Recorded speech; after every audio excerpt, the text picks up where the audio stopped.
I say, if you take your pills, I will give you a whole carton of cigarettes. When your toddler is sick with a fever, it's a whole other story. I would never say that I was grateful that James had a fever today, but honestly, it made the day a little bit easier because— No, fevers are kind of a big deal and you're a nurse. You should know that. Also, this granola bar was the first thing that James had in like 12 hours. That's all. That's not a flex. That's a problem. Hello amazing viewer, thank you for keeping up with my videos. If you're my returning subscriber, I love and appreciate you. And if you're new here, this is Comfort for Life. I bring to you a collection of TikTok videos for educational purposes. Thank you so much for being part of this. Consider subscribing, it is free of charge. We are here for educational purposes, and today still in the story of Nurse Hannah.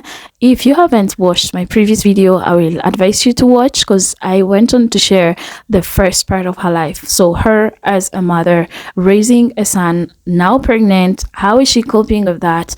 And don't hesitate to leave me your thoughts. I really want to get enough interaction on that video, because there's so many people who give their opinions, and I would want to hear from you. What do you think about that? And in this video, I don't want to overwhelm you with a lot of reactions of people. I'll let you judge for yourself, and also tell us what you think. I will be rolling clips of what she does, what she shared, and of her experience as a nurse. And even and afterward, we will be looking into the justification that she also give for that. Remember that for treating her the way she's doing in the previous video that I shared, she gave a justification of having a lazy husband. So as a nurse, she's tired, so that's the thing she can do. She's always exhausted and she can't do much. So we're not trying to say that the husband shouldn't help, but why can't you choose yourself and your son and walk out? Why? Because really, if being of that man is draining to you, then you should choose what to do. You should choose what is good for your son, or maybe you're not ready to be a mother, as people say. You need your medications. Yes, you can refuse, but that's just going to be a whole downward spiral. And I'm not about to have that kind of shift today. Sometimes you crush it up for them. Sometimes you crush it up and put it in an Oreo. You hide it in their breakfast. You know what we do in long-term care? I say, if you take your pills, I will give you a whole carton of cigarettes. That is what I did today to my COPD patient. Long-term care is probably the most ghetto type of nursing out there. Like, long-term care is the true hood of nursing. You hospital nurses, it's bougie out there. If you work in a hospital and you've never worked in long-term care, you guys are spoiled. It's spoiled life. It's bougie. I'm not hating on it. I'm jealous of you. Let me tell you why long-term care is so ghetto. Medications, where are they? I reordered them 5 times. Where are they? Narcotics are running out. Oh, it's taking me 3 days of reordering them and asking the doctor to sign a new script, and they still have not shown up yet. Oh, your blood sugar is 500? Oh, well, your insulin hasn't shown up from the pharmacy yet. We ordered it 3 days ago, and we still have no insulin, so drink some water. Oh, 42 patients? Okay, here's 2 CNAs and 1 nurse. And probably one of the most ghetto things of all are those little tiny medicine bottles that we keep at the top drawer of the carts, where we're sharing them for every single patient. And some people leave the fuzzies in it, and some people leave the little plastic paper seal that's in there. People leave that in there.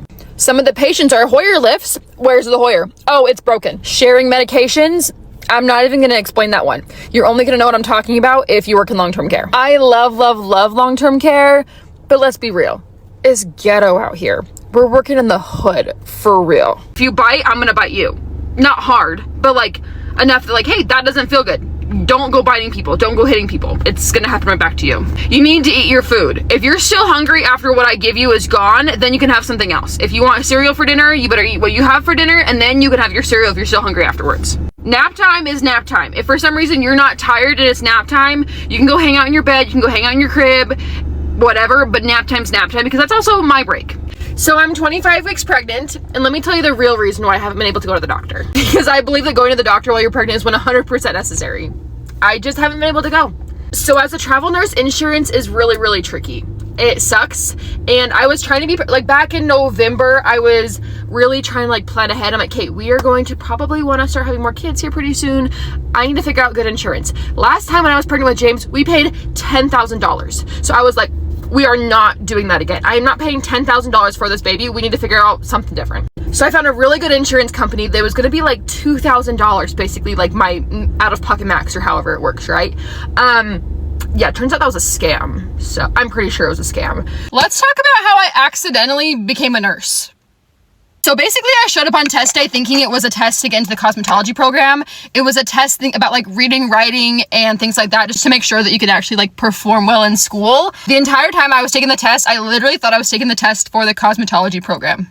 Since I can remember as a little girl, I've always wanted to be like something like cosmetology, like a hairstylist. I loved the idea of hair, nails, things like that. So I loved the idea of doing anything with that. So when I found out that I could do a cosmetology program while I was still in high school, I was so excited, and I was like, I'm for sure doing this. My mom drove me to the testing center that day, and the test for the nursing program was going on at the same time. The test for like math, writing, and things like that. It was the same exact test, but one was cosmetology, one was nursing. I meant to get in the line for the cosmetology test, but I guess with all of my stress or whatever, I don't know, I got in the line for the nursing program test. I literally took the entire test and didn't even know it was for the nursing program because it was all the same. I knew it was going to be math and reading and writing and things like that. So how was I supposed to know that I was in the test for the nursing program? I was thinking the entire time, like, wow, there's a lot more boys in here than I thought.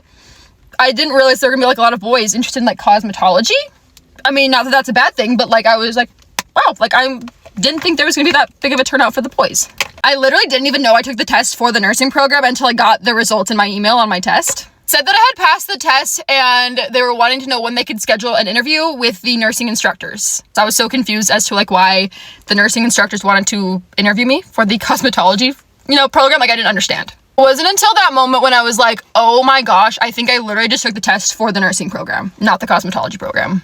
I remember freaking out to my mom, like, what the heck am I gonna do? Like, do I just, like there wasn't another test for the cosmetology program until the next year. So I'm like, do I just wait a whole year and do the cosmetology program my senior year? Do I just, like, try and see how nursing goes and see if I like it? Or do I just totally just bail, quit, tell them I'm not interested anymore, and then try for cosmetology next year? I don't know how my mom convinced me to do the nursing program because, like, my entire life, I did not want to be a nurse. Like, blood, guts, gore, anything like that, I was like, absolutely not. Like, I'm gonna, like, faint and vomit. Like, there is no chance I am going to be a nurse. Like, that's just not for me. She told me that she already paid for the test and, like, would be really disappointed, basically, if I failed. So I was like, you know what, let me just try, see how it goes. Maybe I'll really like it. To my surprise, I actually really liked it. I ended up doing really well in it. We started at the beginning of the year with 50 and we ended with 21 or 20. So I did really well and I actually really liked it. And now it's 8 years later. I've been a nurse for 8 years and it's the best thing in the entire world. Okay, you watched the videos, you watched the clips, but I just want to speak my mind on this. It's been a while since our Hannah had been a nurse, and this is what she saw fit for her. Because if then your mother had chosen a career for you, now that you are grown and you feel like it's not something that you wanted to do, why do you keep on doing something that you don't like to do? Like, what is that the only thing you can do? But you said you had other interests. Why can't you do all those beauty stuff that you really want to do, instead of putting people's life at risk like this? Because I really don't understand why she keeps doing this even now that she can make her own decisions, and she's now looking back at oh my goodness, what was that? So I really don't understand. I really don't understand. What do you think about this? Do you think that because your mother chose a career for you, now that you're grown, you should really keep doing what you don't feel like doing? Just imagine how many people's life are at risk with her being in a career that she doesn't want to.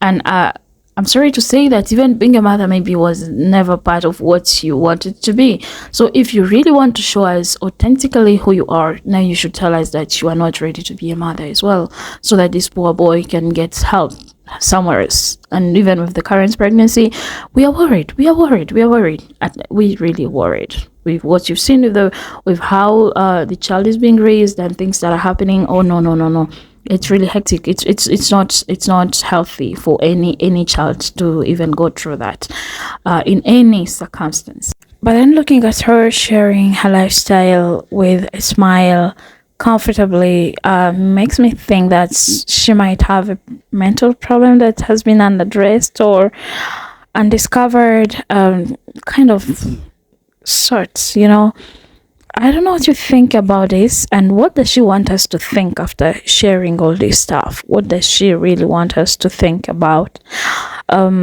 Yeah, so that's my 2 cents on this, my sentiments on this. What do you think about this video? Don't hesitate to leave your thoughts in the comment section. Let's interact, let's educate ourselves.